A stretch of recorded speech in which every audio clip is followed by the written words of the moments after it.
All right, the principle number 5 in learning to fish like Jesus is use more than one hook. Use more than one hook. In other words, offer people options, offer people choices. Now, we call this trot line fishing. Now, again, most of you don't know what trot line fishing is. Trot line fishing is when you take a long wire or line and you put a lot of hooks on it instead of just one line and one hook. Trot line, you got a bunch of hooks and a bunch of bait, and you get in your boat and you drive the boat across the lake and you pull this trot line along with a lot of hooks and a lot of bait on it. And we believe in trot line evangelism, which is the more hooks you use, the more fish you catch. The more hooks you use, the more fish you'll catch. So if you only have one evangelism program, only one evangelism strategy in your church, you're going to catch one fish. But if you have a lot of different ways of doing outreach, then you're going to reach out to different groups. Like we were talking earlier, reaching out to teachers, reaching out to firemen, reaching out to law enforcement, reaching out to community leaders, reaching out to immigrants, whatever. You could make up 100 different groups that you want to reach out. I become all things to all men to save some of them by all means possible. We now live in a world full of choices. Do you realize how many kinds of Coke there are today? There used to be Coke. Then there was Coke and Diet Coke. Then there was Coke and Diet Coke and Coke Classic, and then Cherry Coke, and then Diet Cherry caffeine-free Coke, and on and on. Do you know how many? Do you know you can get about 60,000 different choices in a typical Starbucks? All of the different combinations that you could do around. Levi's, I wear jeans. Levi's makes 70,000 different products. I thought they just made jeans. 70,000 different projects. Did you know that every single week, over 200 new grocery items are introduced in grocery stores every single week? I mean, you go in to buy toothpaste. How many kinds of toothpaste can you buy? You ever looked at that aisle? It's like, really? I remember about a year ago, I had a cold, and I went in, the doctor said, go get some Triminic. I went in, there's like 32 kinds of Triminic cough syrup. I'm going, grape, gluten-free, whoever, all of it. Did you know that every single year, over 400 new magazines go into print in this nation? You remember the days when, we had 5 or 10 TV channels, and some of you remember when there were 3. You're really old. I get like 1,500 channels on my TV today. Do I really need 1,500? No, because only about 5 of them are still good anyway. But we are overwhelmed with choices, and we live in a world of multiple choice. And then when it comes to church, we have 2 choices: take it or leave it. That isn't much of a choice. And here's the point. Growing churches practice what I call saturation evangelism, which is using every available means to reach every available person at every available time. Saddleback now has over 300, and that may be out of date, maybe even more than that, 300 different ministry hooks in the water. You name a problem, we've probably got a ministry or an outreach for that. Now, the question then becomes, if we're talking about use more than one hook in evangelism, why don't we do this? Why don't we do this? Why do churches usually only have like one way of evangelizing? We don't reach out. Well, it's because we asked the wrong question. You might write this down. The wrong question is, how much will it cost? That's the wrong question. The right question is, who will it reach? The wrong question, what will it cost? The right question, who will it reach? Because at the church, money is not the bottom line. Souls are the bottom line. Disciples are the bottom line. We are in the disciple development business. And what happens, I've noticed this, because I've counseled churches now for years and talked to so many pastors. Most churches are driven by faith in the early years and driven by finances in the later years. Subtle shift. Most churches, when they first get started, they're driven by faith. But as time goes on, they become to be driven by finance. And the question is not who will it reach, the question is how much does it cost? So, since we're talking about that, I want to give you 3 or 4 things that I've learned about financing evangelism. Because if you go back to your church and you say, we need to start some outreaches in the community, and it's going to cost a little bit of money, there'll be people who really, they're more interested in the finances than the faith, and in the dollars rather than the disciples. And so here's what I've learned about financing evangelism in church. I wrote it there on your outline. Number 1, I've learned that money spent on evangelism is never an expense. It is always an investment.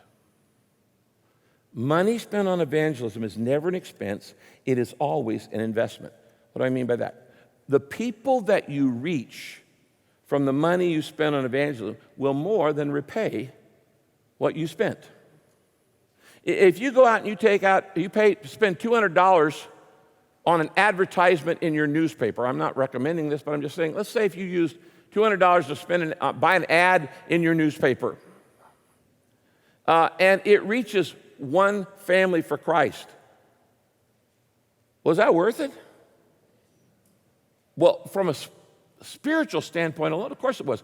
What shall a man give in exchange for his soul? How much is a soul worth? It's priceless. $200 to win somebody to Christ, that's worth it.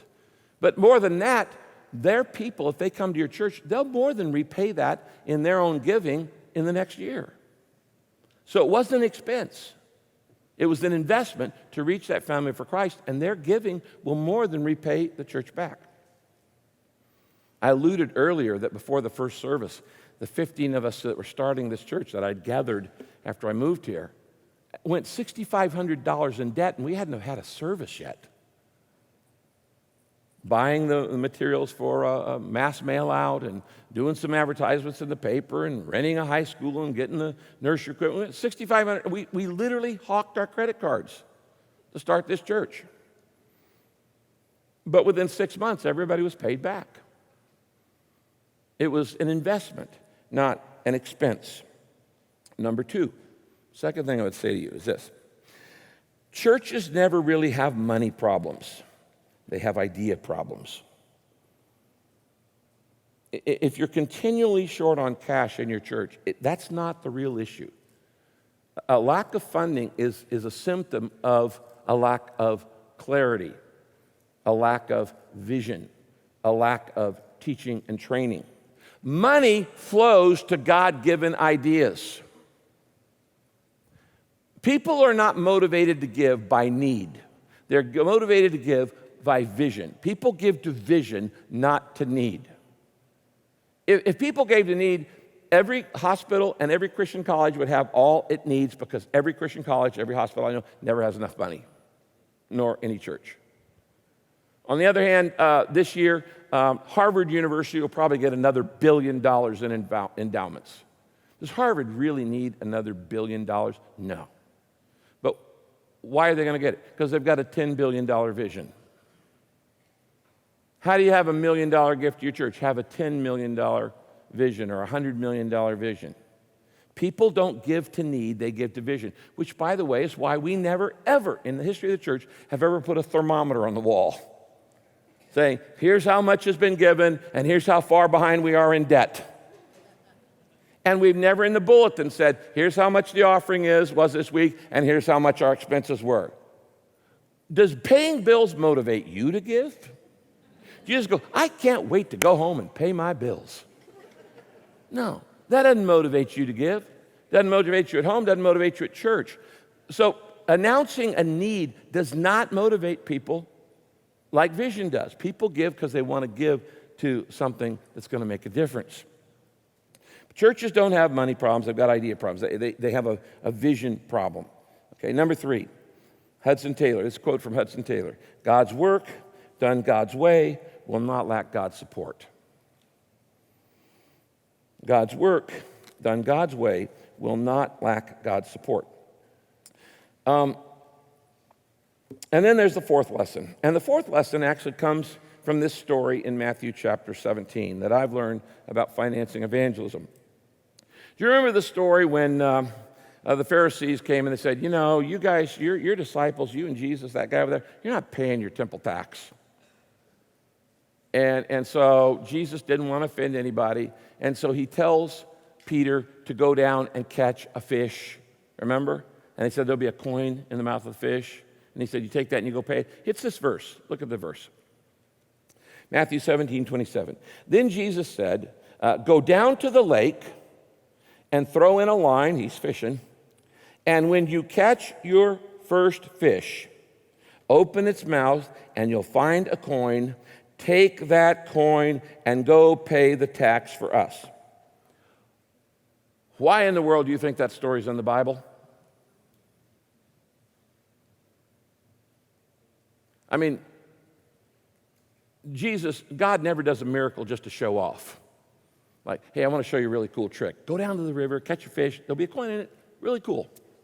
Really party trick. It'll wow your friends at the next cocktail party. God never does a miracle to show off. Every miracle is a parable, and every parable is a miracle. Every miracle is a parable of truth. Every parable is a miracle of truth. And what is he saying here? This is a principle here. The coins are always in the mouth of the fish. And here's the fourth principle. If you focus on fishing, God will pay your bills. If you focus on fishing, God will pay your bills. And so stop worrying about your finances and start worrying about your faith and reaching out and being the kind of fisherman that we've been talking about here. Because if you focus on fishing, God will pay your bills. The coins are always in the mouth of the fish. And you win people to Christ, they're going to pay for what you need to do.